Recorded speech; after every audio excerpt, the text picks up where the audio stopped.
This is episode 195 of the Rio Grande Foundation's Tipping Point, New Mexico podcast.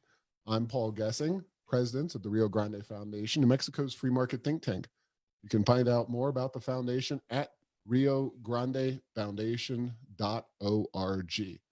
I am very pleased to be welcomed to this week's episode by Robert Graboyes. He is a senior research fellow and healthcare scholar at the Mercatus Center at George Mason University.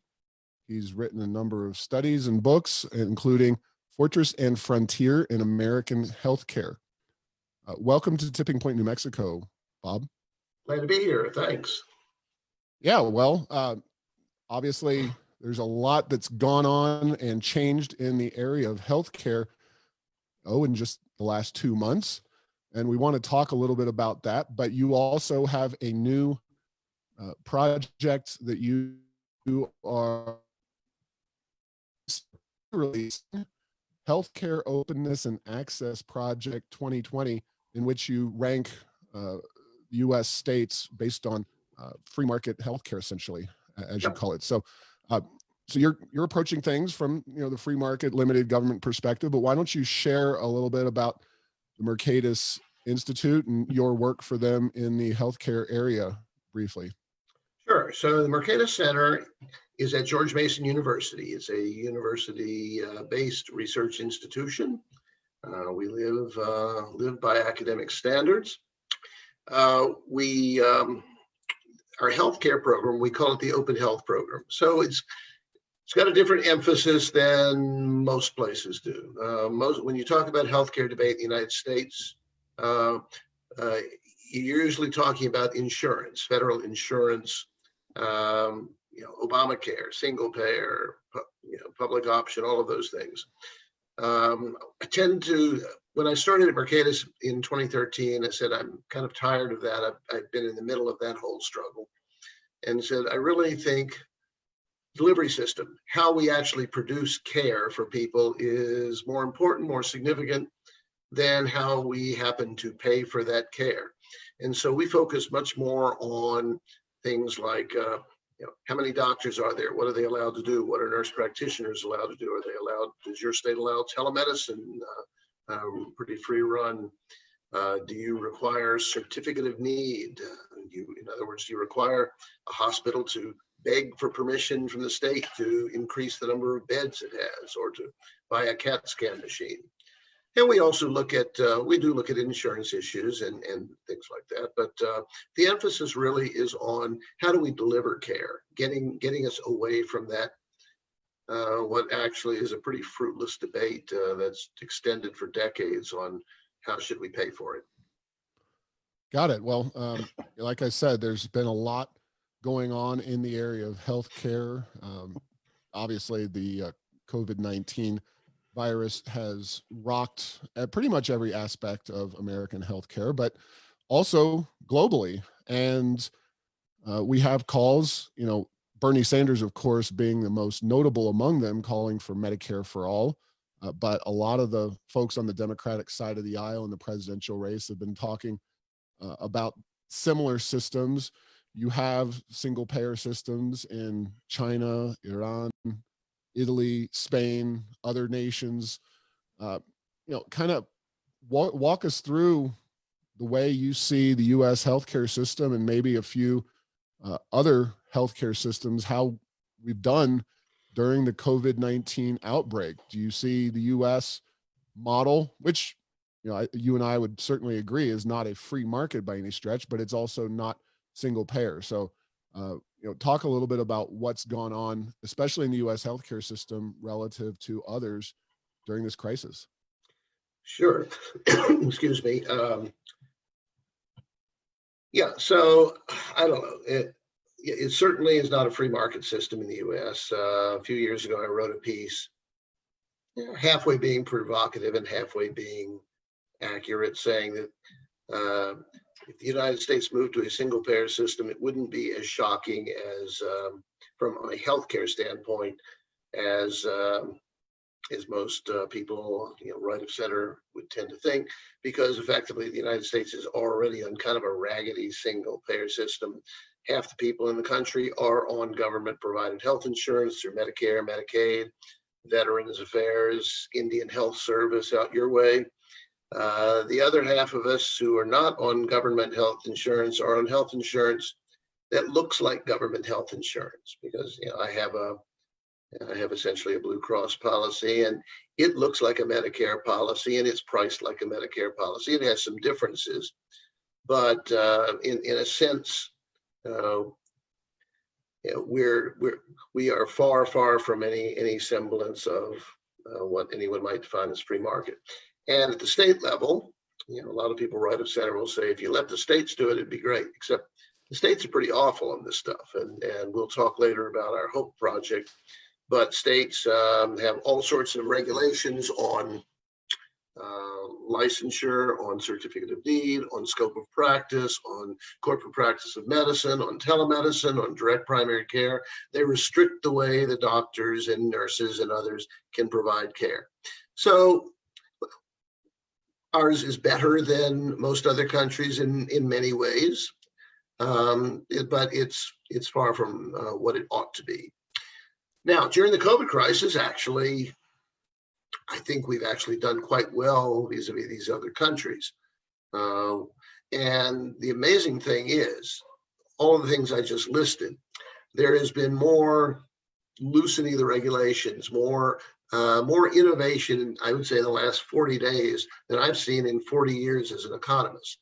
Just all of a sudden, the states have said, telemedicine is not a bad idea. Hey, how about let doctors from other states help our patients out here? A Virginia doctor can see a New Mexico patient through a laptop or a smartphone. Great. And let's not do that certificate of need. If someone wants to add hospital beds or buy some ventilators with their own money, let's not stop them. Let's not make them wait till we spend a year looking at it. A lot of states have allowed nurse practitioners and other non-physician professionals to, for the first time, to practice up to the level of what they've been trained to do. So there's just been a remarkable amount of the sort of policies that I've been writing for a long time are good ideas. And suddenly the whole world kind of realized it. Essentially, during the coronavirus crisis, no one's talking about payment, basically. You'll hear a few politicians, but mostly they're talking about delivery system, and they're talking about how do we get government off the back and how do we let the private sector really flourish and treat people. So it's been a very exciting, it's an awful 2 months we've seen, but it's an exciting 2 months from a policy perspective. So there's a lot of ways to go with that, obviously. And you talk pretty extensively there about the opening up of supply, reducing unnecessary restrictions on the supply of various healthcare. But in New Mexico, and I don't know how many other states have done this, the governor eliminated essentially anything not directly related to COVID-19 and the care for people sickened by that particular virus.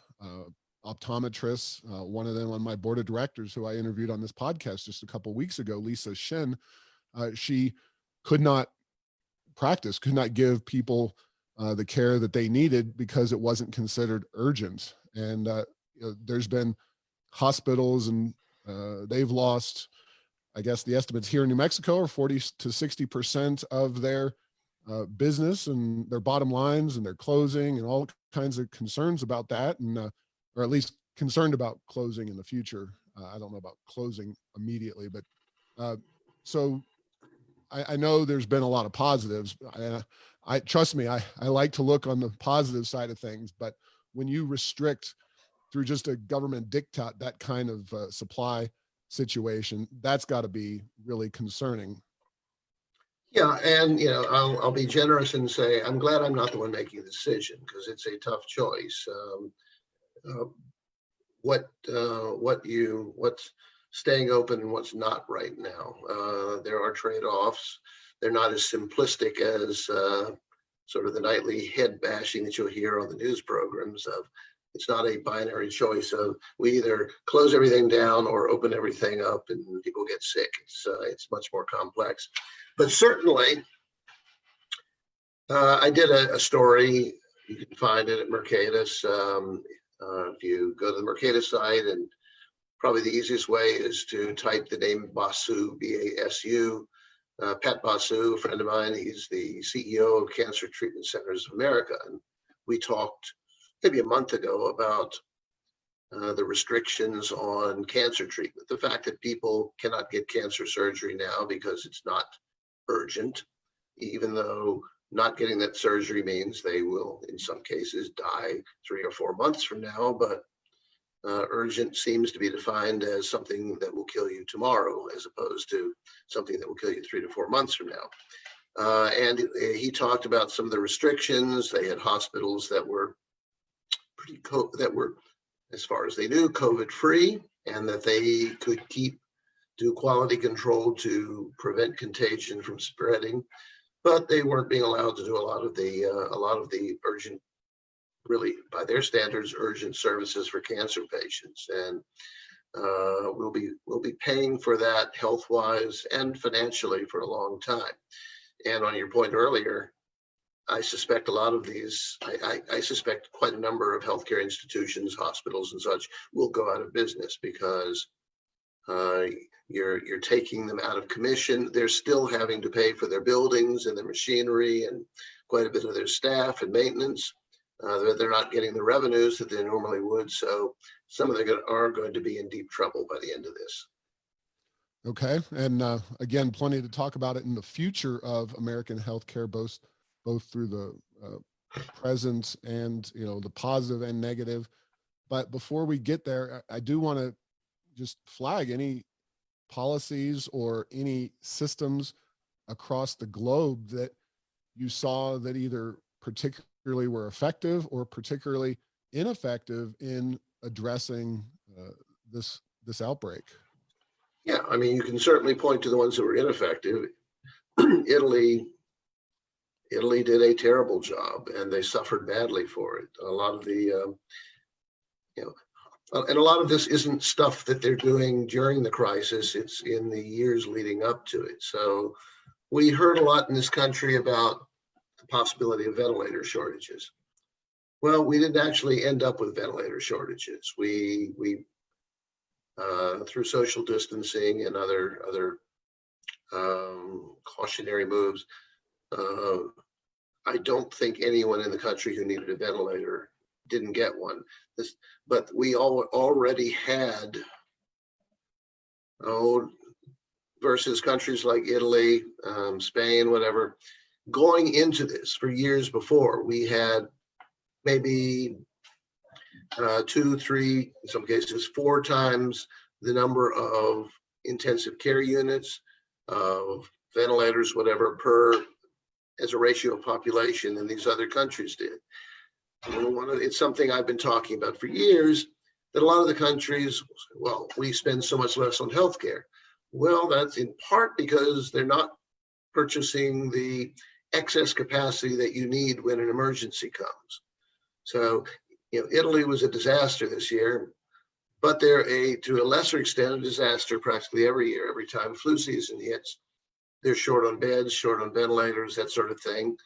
And yes, they can say, well, we saved some money by doing that, but it's not much consolation if you're the one gasping in the hall. So there are a lot of countries you can point at who did pretty badly. You can point to some countries that did well. South Korea is usually, people point that out. I've read, they did early testing. They did a lot of testing. Why didn't we? Well, probably, I think the blame probably lies mostly on the Food and Drug Administration and the Centers for Disease Control and Prevention, CDC and the FDA. They slowed down the process of testing by weeks. South Korea seems to have moved rather rapidly. I'm not sure they're quite as golden a case that they're made out to be, but they did well. I mean, you have other cases that are interesting. Verdict is still out. Sweden is the most outlier of them all, which basically said we're not going to shut things down. Swedes are pretty good at listening to advice, and they're sort of socially distant anyway. So they didn't close down all their businesses. They did have a higher death rate than other European countries or the US, but at the same time, they didn't tank their economy simultaneously. So there will be many decades to look back on what was done right and what was done wrong, and I'm not sure we'll ever resolve that. I see many future health policy papers in your future on this. Should be fertile territory. But I guess to kind of flip it on its head, I mean, granted, I'm American. I've lived here in the United States virtually my entire life. Never really had medical treatment outside of this nation. Mm-hmm. So how much of the variation in these what we call single payer or socialized health systems is based on, in terms of the coronavirus, is due to cultural differences as opposed to actual public policy differences? Because Italy, I have been to Italy, and generally speaking, just basic associates come up and kiss you on both cheeks.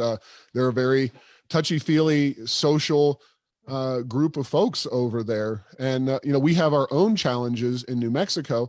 You mentioned tribal folks, the Navajo reservation, it's been a disaster. A lot of Native American communities are very, multi-family in the same area, kind of rightfully suspicious of government edicts, et cetera.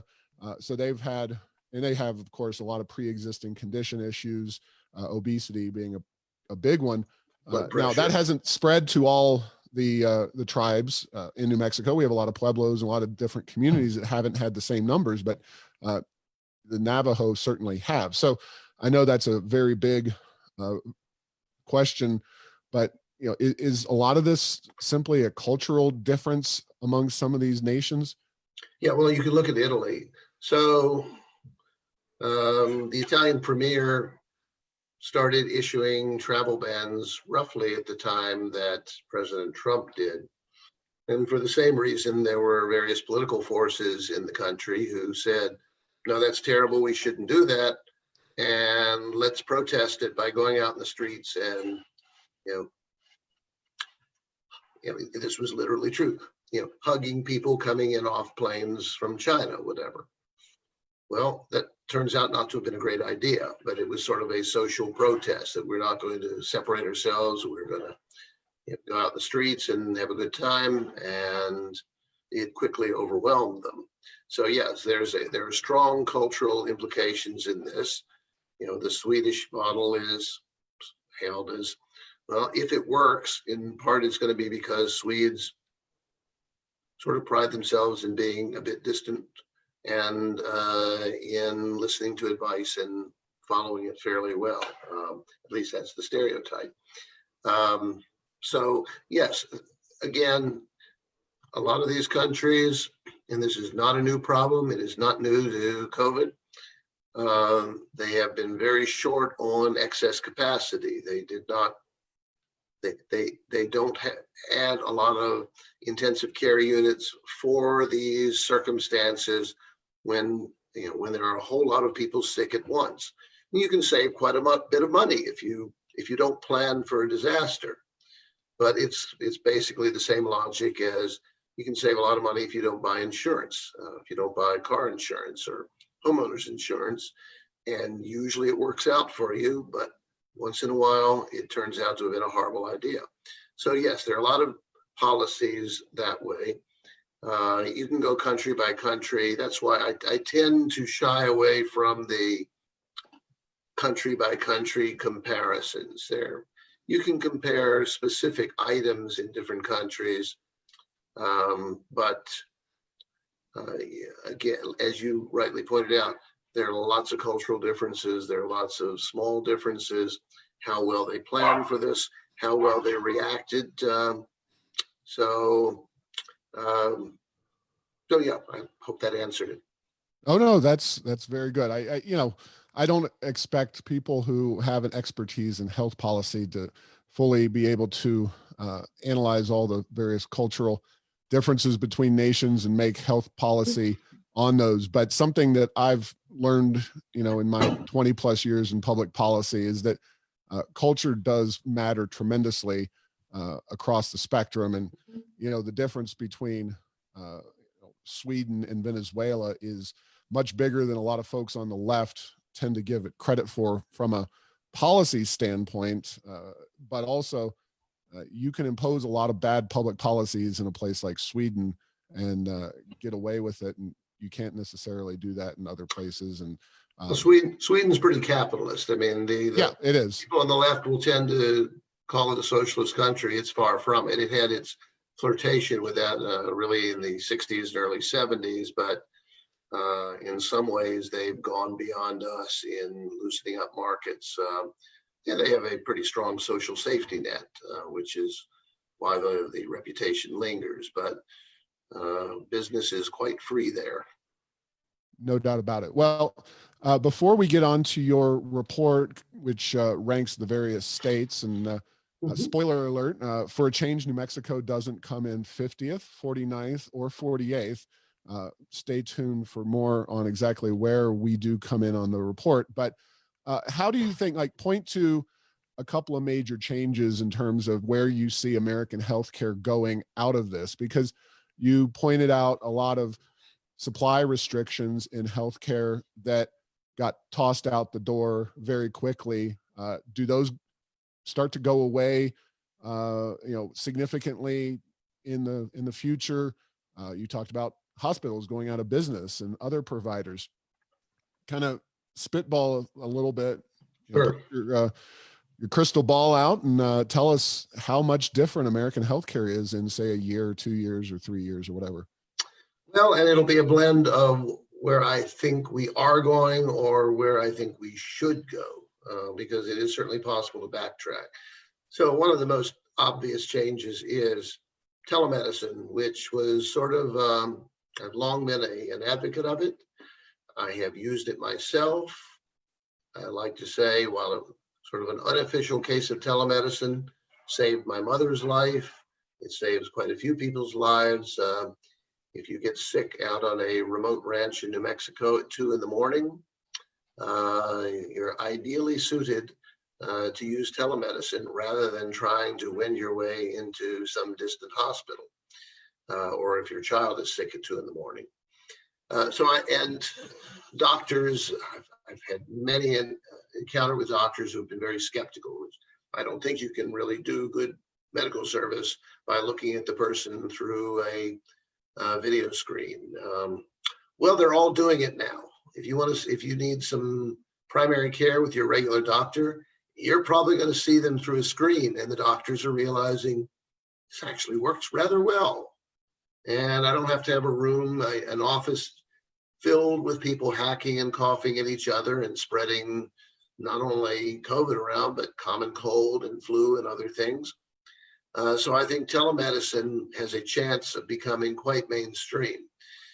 Now, if COVID came in and went out by July or August and disappeared, there might be some backtracking. So, okay, we used it during the emergency, but we're not. But my suspicion is COVID's going to be around for a few years, and we'll have waves of it. It'll increase, it'll go away, at least that's the way pandemics usually operate. So I think doctors for the next few years are going to be heavily reliant on telemedicine, and they're going to learn things. And I have told doctors who didn't know such things that, for instance, I have an iPad here. I have a device I can plug it in with a stethoscope, and if I'm talking to a doctor through the screen, doctor can listen to my heartbeat, listen to my breathing, and otoscope, and they can look in my ear, look at my nose, look down my throat. And I suspect these little kits, which are not very expensive, are going to become mainstream in households.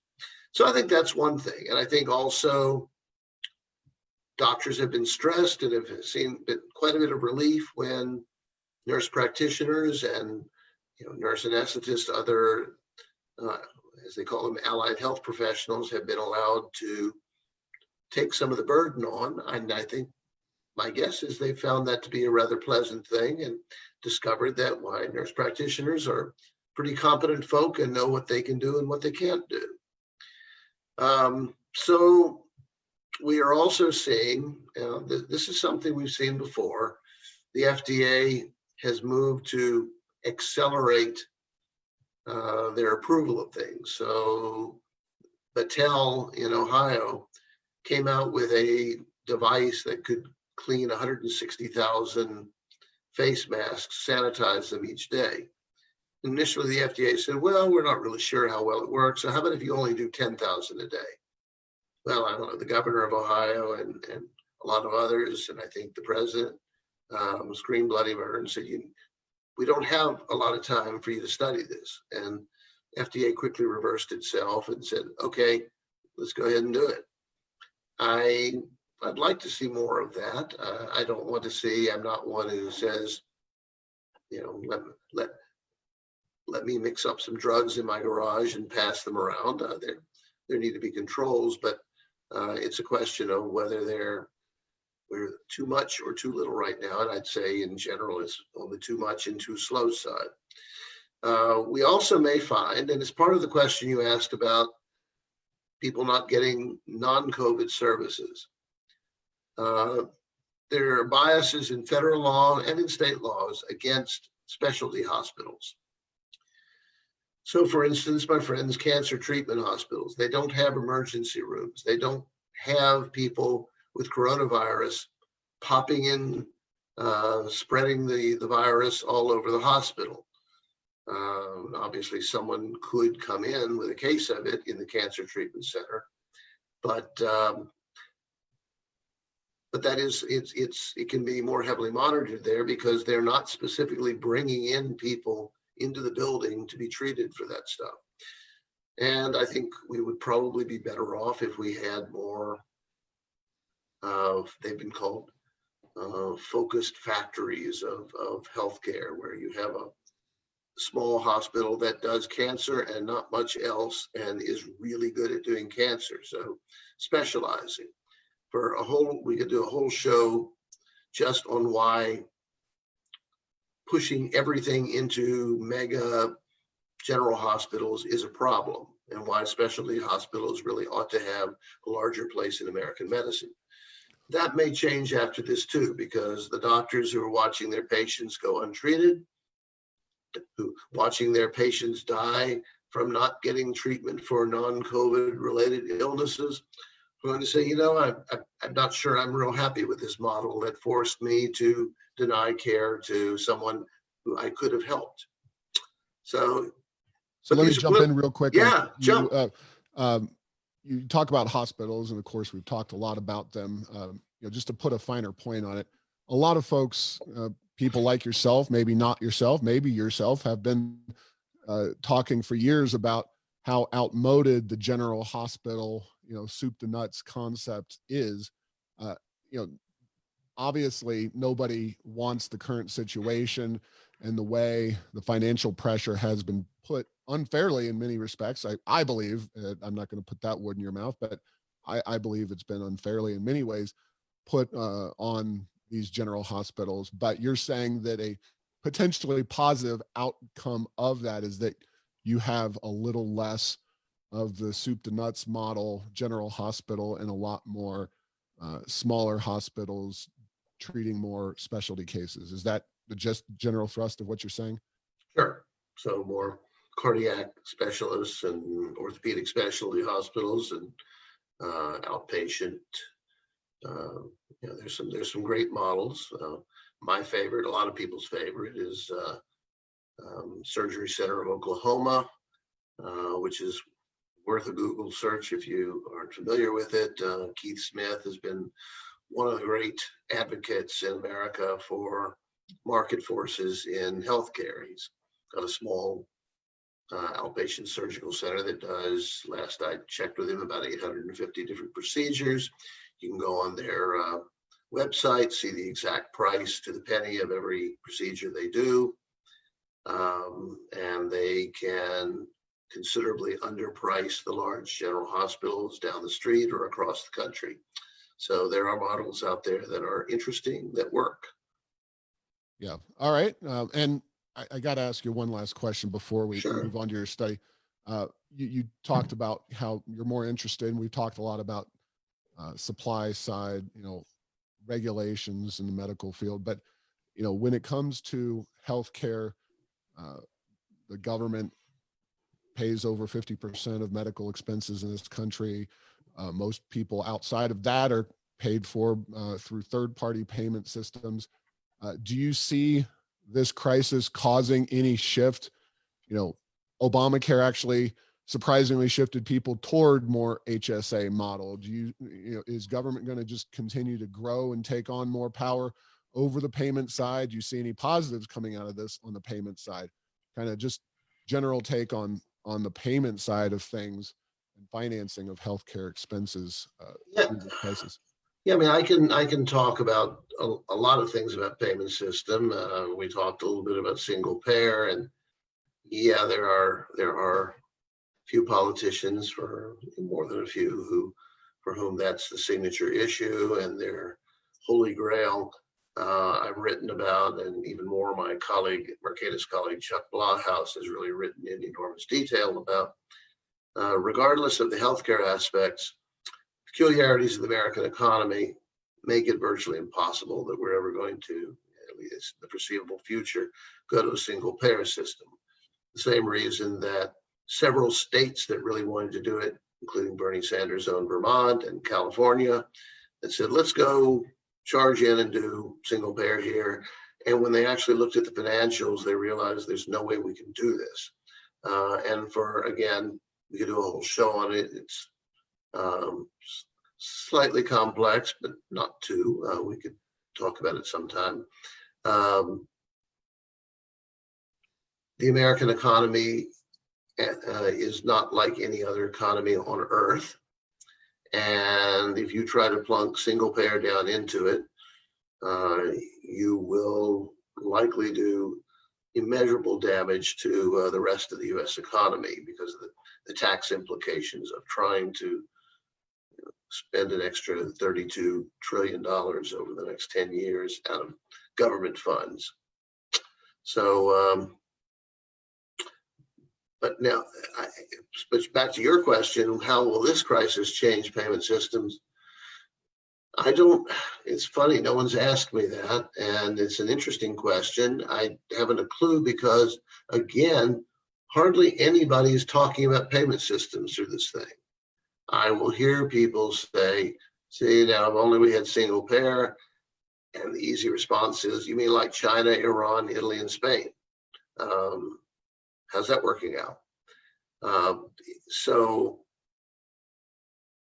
I just think it has, for the moment, knocked payment system questions completely out of the way. It's just not something anyone's talking about. So I don't know if it will have any great effect on it. It may, but not in any way that I can foresee.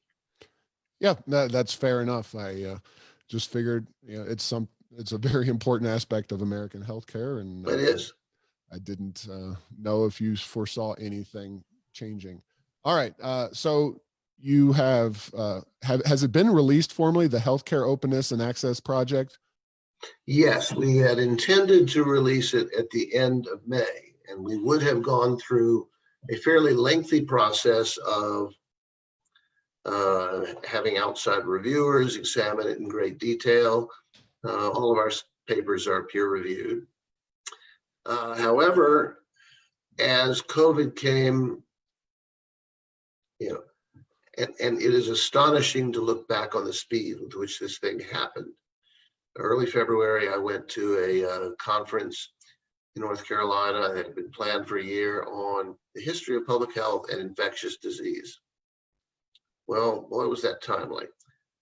But it was mentioned in sort of a one sentence at the beginning saying, well, it's interesting that, thank the planners for arranging for an epidemic in China right now that makes this whole conference seem a little bit more immediate. but it was still something that it was way over there, something that we're not dealing with. A week later, I did a trip up and down the Gulf Coast of Florida, didn't think twice about this. The following week, I was due to go to Charleston, my wife, and suddenly it was, I don't think we want to get on an airplane. This stuff's here. This stuff's spreading, and it looks nasty. And so everything started coming together. And we quickly decided this paper had to come out in March because it's a tool to use when, again, essentially the 50 states have been, I'm not crediting our paper, but they've been acting as if they've been reading our paper and saying, let's do this one, let's do this one, let's do this one. Page 17 has this, page 23, let's do that. So from our standpoint, it's been, as I say, I would love for this thing never to have happened, but it made our paper extraordinarily timely. So we rushed it out, released it March 24th, with some caveats that it did not go through the editing and review process we normally would have given it.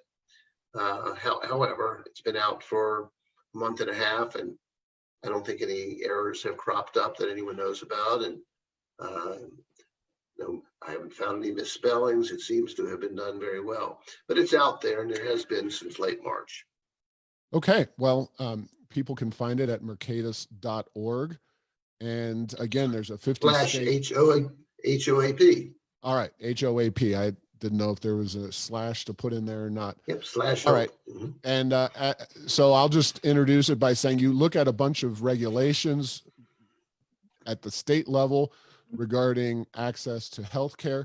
And as I said at the very beginning, New Mexico, it does not perform altogether poorly. In fact, we are 21st in the nation in access. The interesting note that I had, and I'll just hand it over to you, Colorado, Arizona, and Utah, all neighboring states there in the Four Corners, that blessed area where you can get your body in all four states at once.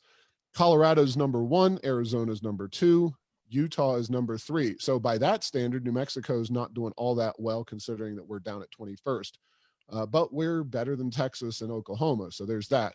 Anyway, tell us about these metrics, and if anything specific to New Mexico is in there, please share what our governor, who does have a background in healthcare, should be doing right now.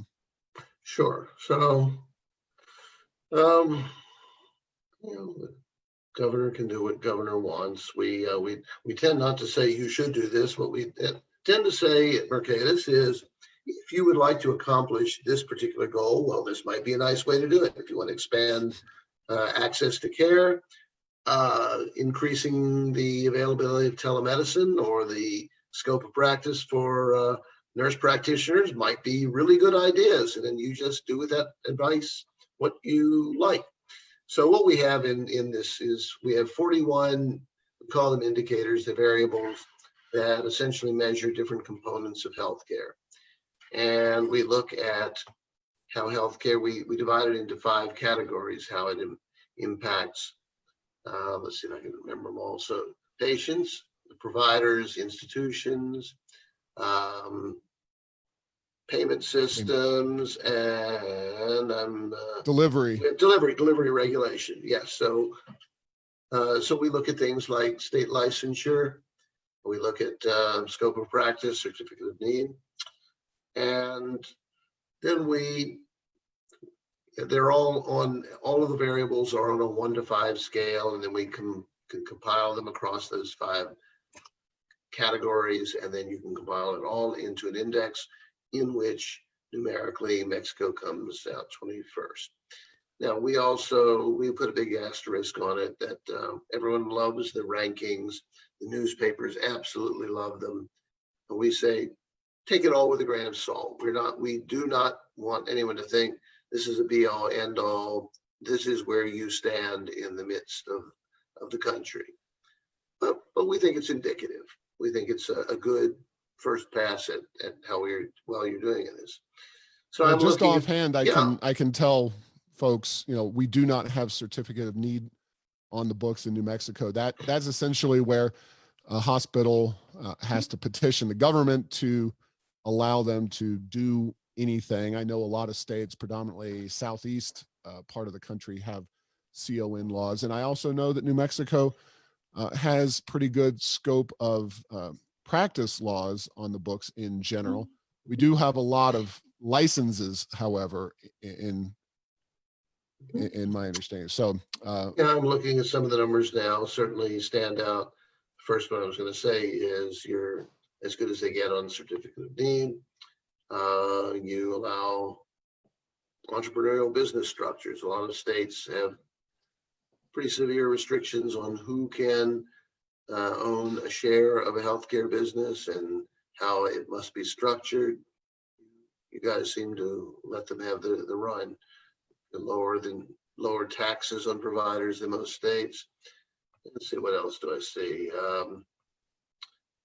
So some of them are fairly narrow, but we think they're indicative of larger trends. So let's see. Our worst area among the big five is payment regulation. We come in 46th on that one. So there's a lot of regulations apparently on payment, but several other areas are top 15. So that's pretty good. Yep, you allow access to oral contraceptives without a physician prescription, which I think makes eminent sense. A lower excise tax on e-cigarettes. There you're getting into sort of a hot button issue, but we think that's again, if you want to expand care, that's one way to do it. Allows access to naloxone, which during the opioid crisis is probably a good thing. Trying to see what some of them. Some of the others are, but you get a lot of fives. Broad Medicaid reimbursement by provider type. You have less restrictive telepresenter requirements. So some states say, well, yeah, the person in our state is welcome to use telemedicine, but if they do, there's got to be a nurse sitting next to them when they do it. So if it's 2 a.m. and your kid's sick, unless you happen to have a nurse hanging around your house, that's not going to help you. New Mexico happens to be good on that. You allowed online eye exams.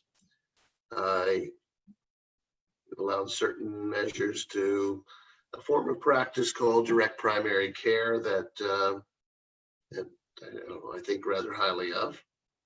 So yeah, New Mexico is doing quite a few good things. You could look at the chart and see quite a few things that that they're not doing.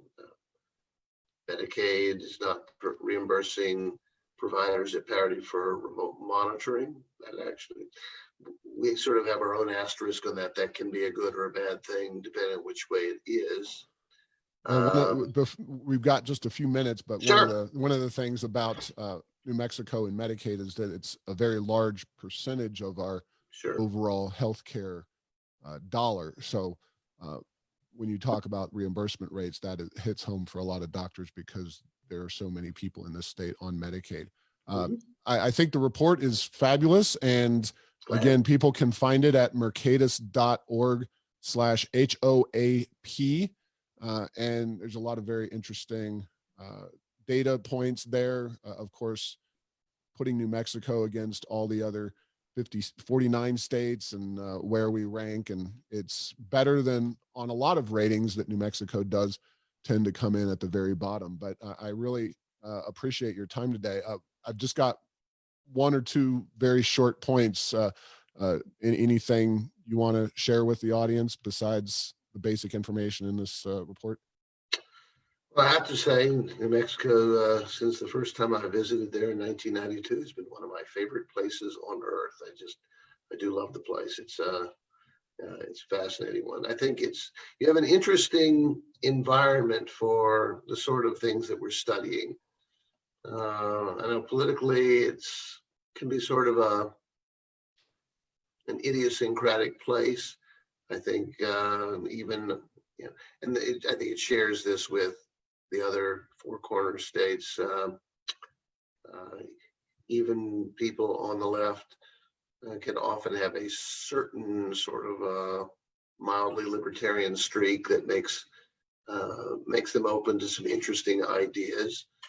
And I think in some sense, I've always said a state like New Mexico has an ironic advantage in that you have a population that has some pretty severe problems, which increases pressure on the state authorities to say, okay, we need to try something.